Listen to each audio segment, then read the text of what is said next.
Hello and welcome back to my channel, and many thanks to all my subscribers. You are much appreciated. You know, we all live in a really hectic world most of the time. At different stages of our life, our routines and our responsibilities change, and especially as we grow older, things differ. Things we used to do, we don't have to do now. We've reared our family, etc. But there are others who are young and have lots of things going on in their life, and the thought of them being able to sit quietly and have a contemplative few private moments seems very difficult to even make time for that. And then when one does make time for that, what happens? Your mind's racing. You can't settle everything. You're worrying about what, this, that, something. You can't even keep your mind focused on what you really want to do, which is to just have that moment of quiet silence, solitude.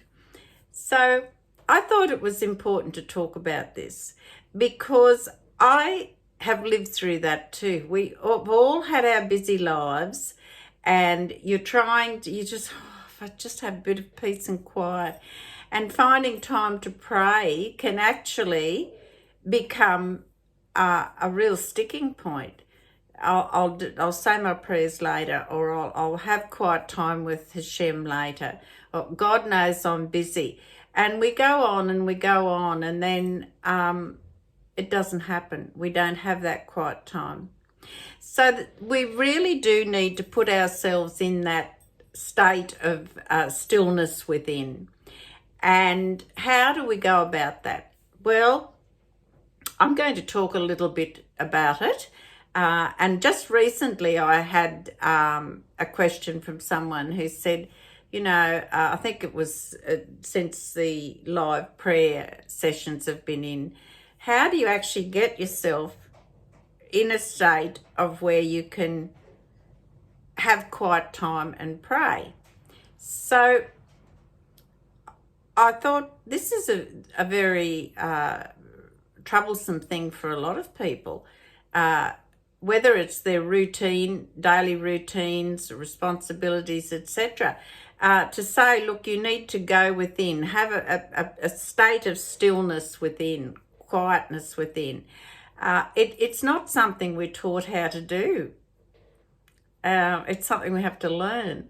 So I can only explain to you what I do and how it works for me. But by doing this, it will trigger some thoughts in your mind on how you can do a similar thing for yourself. It might be a similar routine, or it might not be.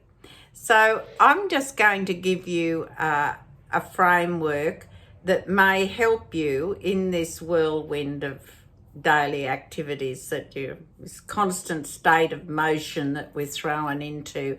It's confusing, and we do need to just slow that wheel down a little bit and say, no, I have to quiet things down. So this is a suggestion, and I hope it's helpful to you.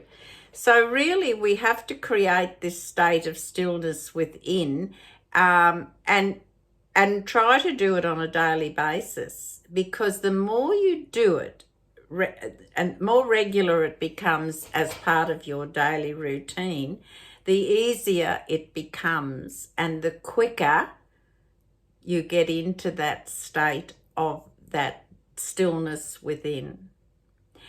And so I usually, where my office is and where I do a lot of my videoing and reading, and my space, I call it my quiet space, I can look out, probably 180 degrees in through my windows and see part of our farm and across the road to our neighbour's farm. And there's so many things that I can look at that quiet my mind, just not thinking particularly about anything. I just start by appreciating the view from my window. And today is a breeze, slight breeze. It's not windy, but it's a breeze. And I can see the branches on the trees flowing graciously. They're swaying almost like waltzing. And then I look a bit further out and I can see in our neighbour's paddock, he has lots of tall grass and it's doing a similar thing. It's swaying like it's dancing with the wind. And that in itself is an extraordinary thing just to think about and look at, because while you're looking at that and appreciating God's creation and the very fact that the trees are swaying in the breeze, etc., is due to the divine vibrations from our loving Father.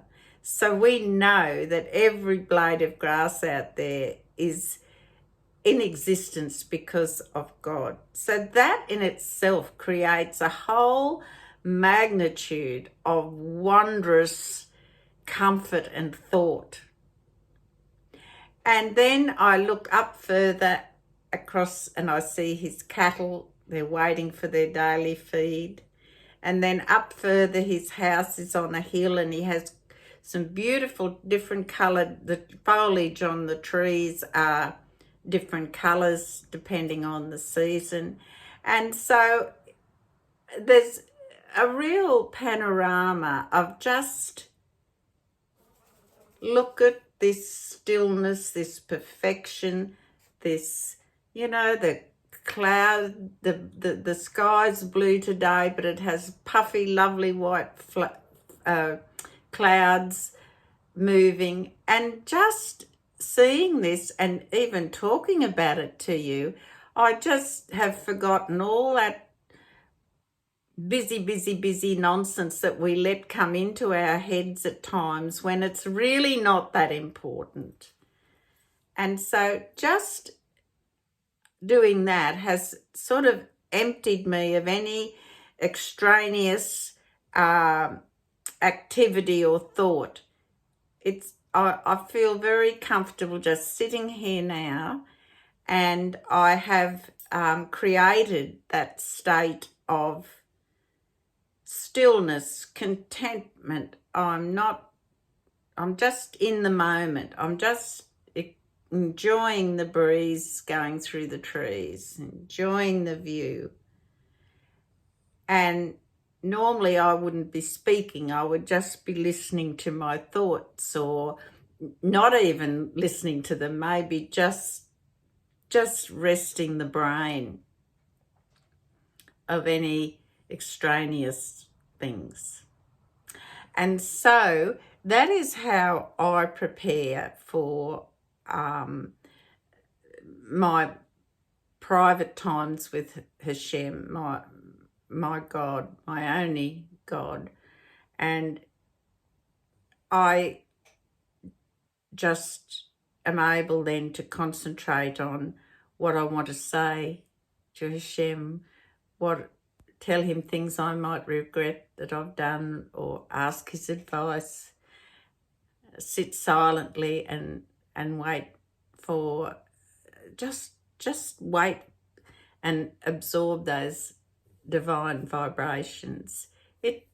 It's not hard to do, but it takes us some discipline, self-discipline, to lay aside that little bit of time to find that quiet space, stare into space if necessary, feel that the breeze of solitude wrapping itself around you. Just think of those puffy clouds and, I'd like to be sitting on one of those. Wonder what it would be like. These are the things that quiet us down and separate us from all this sometimes unnecessary stress we put ourselves through. There's sometimes things we load upon ourselves that we don't have to do all those things. We could delegate duties, because this quiet moments of silence that you are having is the way you prepare to pray. And the silence it quiets the mind. It just does, yes. We keep, it slows down our breathing. You'll notice your breathing becomes more shallow. Your mind tends to drift towards goodness and not despair or turmoil. It's just being how you should be when you're preparing for your conversations with Hashem, or simply just want to have a quiet, still moment and just breathe and refresh and calm and settle the mind down. It's the same process, creating that state of stillness within. Just, you would find if you took your pulse during that, you would find your pulse is actually slowing down, quite gentle and rhythmic, and it does happen when you're actually putting yourself in that state. It doesn't mean you've lost your senses or anything like that. It just means that you've separated those things that are of no importance right now. They're not life or death. This moment is mine. I'm quieting my mind. I'm stilling myself down. I want to listen to the silence around me. So, and to remain when you remain in this state, it allows God to impart his loving guidance upon you. And it allows you to be aware that you're receiving it, that you're thinking of Hashem, you're thinking of the things you're grateful for, you're thinking of the wonderful opportunities that he imparts to you. And you, as you do this regularly, you get actually better at it and think, oh, that's my time for my stillness exercise, or my state of stillness, whatever you want to call it, it's yours. And so I encourage you to practice that each day until it does become actually that, as important to you as it is to collecting the children or grandchildren from the school bus or whatever. It becomes part of your daily routine, except this is where you sit quietly, alone, in a meditative, grateful, soothing state. And that allows you to open up and have your conversations with our loving Father. And he wants that. So make life a little easier. Each day can be a little easier if you practice acquiring that stillness or creating that stillness within. In the meantime, please take care. Be still within. God bless.